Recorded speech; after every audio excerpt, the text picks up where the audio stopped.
আমি রাজুকে ধন্যবাদ জানাতে চাই, কারণ ও বহুদিন ধরে এই প্রোগ্রামের তারিখ খুঁজতেছিল, কারণ এত প্রোগ্রাম চলছে আমাদের শাহাদাত বার্ষিকী উপলক্ষে পাচ্ছিল না, কিন্তু ওর লেগে থাকার কারণে ও ফাইনালি একটা প্রোগ্রাম সফলভাবে করতে পারছে। সেই জন্য রাজুকে ধন্যবাদ জানাই এবং জনতা দলের সকলকে ধন্যবাদ জানাই। আজকে শাহাদাত বার্ষিকী উপলক্ষে যে আলোচনা সভা, আসলে নতুন করে বলার কিছু নাই, মঞ্চে যারা আছেন তারা আমার চেয়ে অনেক ভালো বলতে পারবেন। তবে এই প্রজন্মের একজন রাজনৈতিক কর্মী হিসেবে এবং ভবিষ্যৎ প্রজন্মে যারা রাজনীতি করছেন বা করবেন তাদের উদ্দেশ্যে একটি কথা বলতে চাই, যে শহীদ রাষ্ট্রপতি জিয়াউর রহমান একজন মেজর জিয়া, একজন মুক্তিযোদ্ধা, একজন স্বাধীনতার ঘোষক, একজন ব্যক্তি যিনি তার ক্ষণজন্মা জীবনে গণতন্ত্র প্রতিষ্ঠা করে গেছেন। তার ক্ষণজন্মা জীবনে উনি সশস্ত্র যুদ্ধ করেছেন।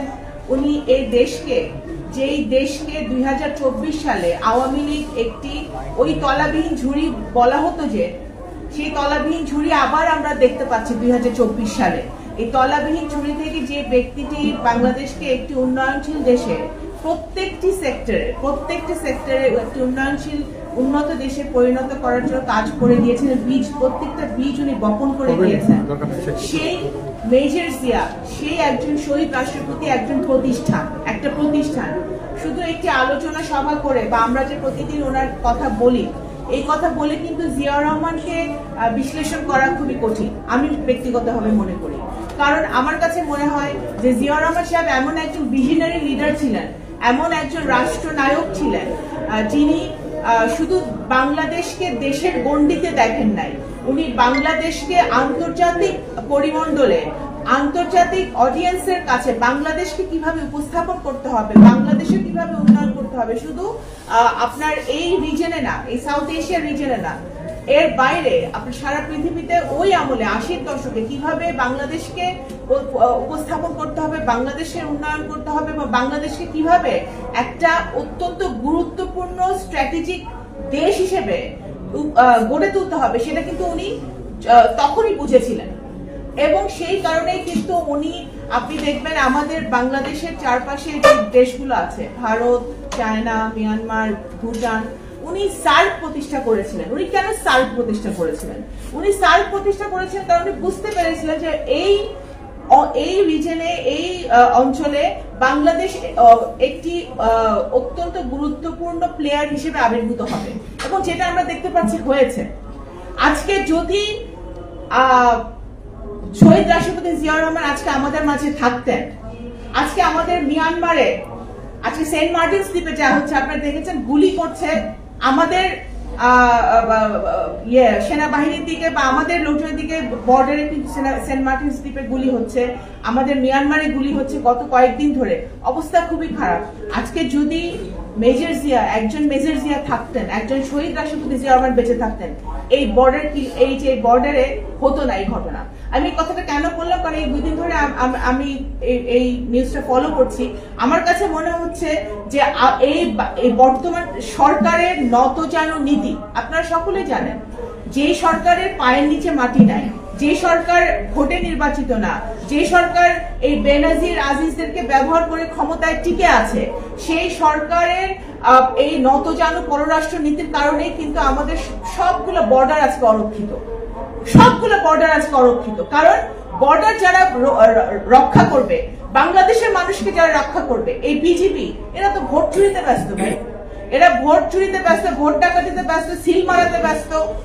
এবং এই কারণে আজকে আমার বাংলাদেশ একটি অত্যন্ত সেন্সিটিভ জায়গায় গিয়ে পৌঁছেছে, যে কোনো সময় যে কোনো কিছু মানে আমাদের বর্ডার গুলোতে হতে পারে। মেজর জিয়া উনি যখন স্বাধীনতার ঘোষণা দিয়েছেন, আপনারা সকলে জানেন, ইতিহাস বারবার বলার কিছু নেই, উনি যখন স্বাধীনতার ঘোষণা দিয়েছেন তখন অনেকেই আমরা বাংলাদেশে তখন স্বাধীনতার ঘোষণা বা মুক্তিযুদ্ধ হবে সেই কাজে কিন্তু আমরা নিয়োজিত হতে দেখি নাই। উনি যখন মুক্তিযুদ্ধ করেছেন অনেককেই কিন্তু আমরা তখন মাঠে পাই নাই, কিন্তু বাংলাদেশের কৃষক, শ্রমিক, জনতা প্রত্যেকে কিন্তু ওনার স্বাধীনতার ঘোষণা শুনে অনুপ্রাণিত হয়েছেন, ইভেন যারা আওয়ামী লীগ করে, এবং আওয়ামী লীগের বহু বহু আপনার সাংবাদিক আছে, আন্তর্জাতিক লেখকরা আছে, তারা লিখেছে যে তারা কিভাবে পরিষ্কারভাবে সেদিন স্বাধীনতার ঘোষণা একজন মেজর জিয়ার মুখ থেকে শুনেছিলেন।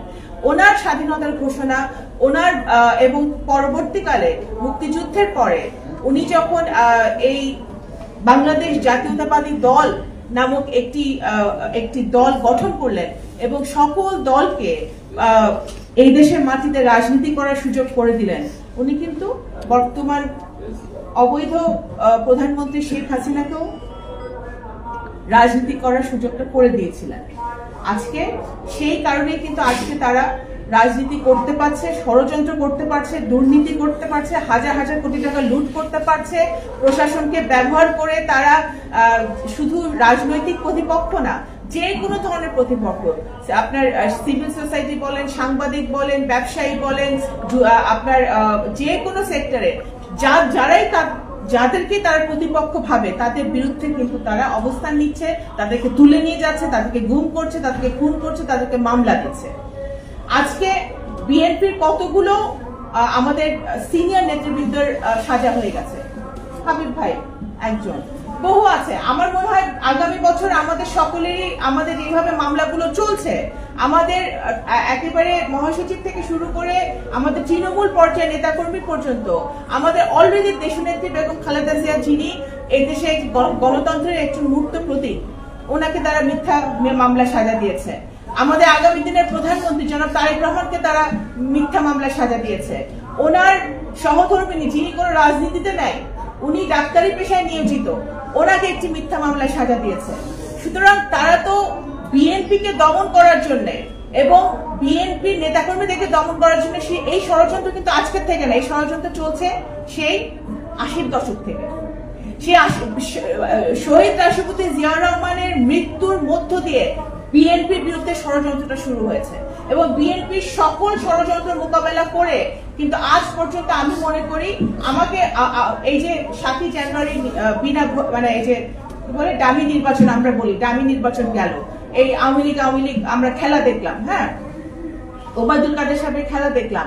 এই খেলাধুলা দেখার পরে আমাদের সারা দেশের নেতাকর্মীদের অনেকে বলে যে নাকি হতাশ, কিছু হয় নাই। আমি বলবো ভাই, আমার তো মনে হয় এই গুলির সামনে, বম্বের সামনে, পিস্তলের সামনে, রাইফেলের সামনে, র্যাব, বিজিবি, আপনার সকল যত এজেন্সি আছে, পুলিশের সামনে, ডিবির সামনে দাঁড়িয়ে আমাদের প্রত্যেকটা নেতাকর্মী সারা বাংলাদেশে যেভাবে যুদ্ধ করে চলেছে, আমি মনে করি যদি এদেরকে কোনো পুরস্কার দেওয়া যায় সারা বাংলাদেশে, এদেরকে একেবারে শহীদ জিয়ার সাচ্চা সৈনিক হিসেবে প্রত্যেককে পুরস্কার দেওয়া উচিত। কারণ তারা যুদ্ধ করে চলেছে, তারা কিন্তু মাথা নত করে নাই এবং তারা জেলে থাকলে জেলে থেকেছে, না হলে বাইরে থেকে গাছের নিচে, নৌকাতে, পানিতে, জঙ্গলে।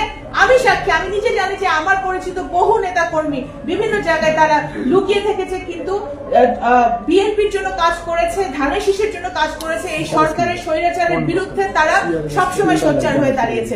শুধু তারা না, তাদের পরিবারদেরকেও ধন্যবাদ দেওয়া উচিত, তাদের পরিবারদেরকেও অ্যাওয়ার্ড দেওয়া উচিত। কারণ জানেন, কারণ ছেলেকে না পেলে বাপকে ধরে নিয়ে গেছে, ছেলেকে না পেলে বউকে অপমান করেছে, ছেলেকে না পেলে তার বোনকে অপমান করেছে, তাদের বাচ্চাদেরকে ধরে নিয়ে যাওয়া হয়েছে লোকাল থানায়। এটা আমরা নিজে সকলেই আমরা যেটা জানি, ঢাকা শহরে হচ্ছে না, বাংলাদেশে হচ্ছে। তো সুতরাং আমরা এই দেশ দেখার জন্য সালাম ভাইরা মুক্তিযুদ্ধ করে নাই, এই দেশ দেখার জন্য আমার বাবা মুক্তিযুদ্ধ সংগঠক ছিলেন না, এই দেশ দেখার জন্য শহীদ রাষ্ট্রপতি জিয়াউর রহমান মুক্তিযুদ্ধ করে নাই, স্বাধীনতা ঘোষণা দেয় নাই। আমরা মুক্তিযুদ্ধের যারা প্রজন্ম আছি, আমরা যারা মুক্তিযুদ্ধকে আক্ষরিক অর্থে ধারণ করি, আমরা এই বাংলাদেশ দেখতে চাই না। আমরা সেই বাংলাদেশ দেখতে চাই যে বাংলাদেশ শহীদ জিয়া সৃষ্টি করেছিলেন, স্বপ্ন দেখেছিলেন। আমাদের গার্মেন্টস ইন্ডাস্ট্রি, আমাদের কৃষি খাত, আমাদের শিল্প খাত, আমাদের আন্তর্জাতিকভাবে বাংলাদেশ যেভাবে উনি বাংলাদেশকে তুলে ধরেছিলেন মুসলিম বিশ্বে, বিভিন্ন ওয়েস্টার্ন ওয়ার্ল্ডে যেভাবে উনি বাংলাদেশকে উপস্থাপন করেছিলেন, আমরা সেই বাংলাদেশ দেখতে চাই। তো সেই বাংলাদেশ দেখতে হলে দেশনেত্রী বেগম খালেদা জিয়া, জনাব তারেক রহমান, ওনারা সারা বাংলাদেশের ওনাদের নেতৃত্বে যে আন্দোলন চলমান আছে, কারণ আমি মনে করি আপনি যখন আমার একটি ভাই যখন রাস্তায় বসে তার ফোনে ফেসবুকে একটা স্ট্যাটাস দেয় এবং সেই স্ট্যাটাসের জন্য তাকে ডিজিটাল আইনে মামলা খেতে হয়, সেই ভাইটাও আন্দোলন করতেছে। ঠিক আছে, তো আন্দোলন কিন্তু ঘরে ঘরে হচ্ছে। আন্দোলন যে হচ্ছে না তা না, আমাদের জাগতে হবে।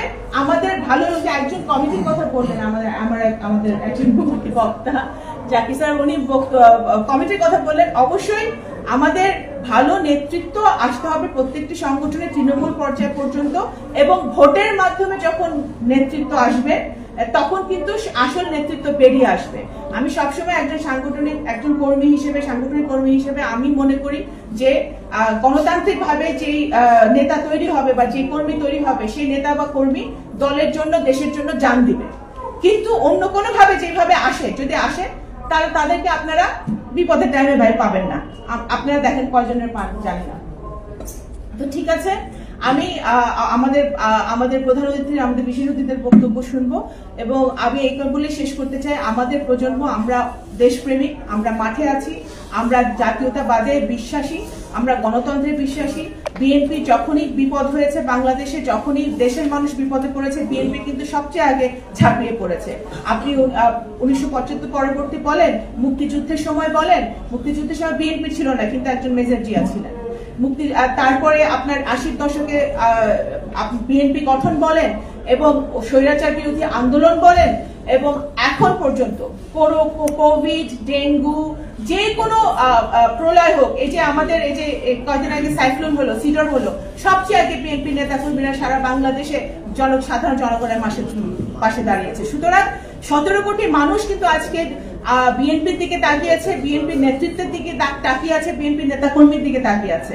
আমরা যেন জনগণকে আমরা জনগণের সাথে যেন আমরা বিট্রে না করি, বেইমানি না করি। আমরা জনগণের পাশে থেকে বাংলাদেশকে মুক্ত করার জন্য এই সংগ্রাম যেন আমরা চালিয়ে যেতে পারি, শহীদ রাষ্ট্রপতি জিয়াউর রহমানের আদর্শকে ধারণ করে। অসংখ্য ধন্যবাদ। জনতা দল জিন্দাবাদ, এবং আপনাদের সকলকে শুভেচ্ছা।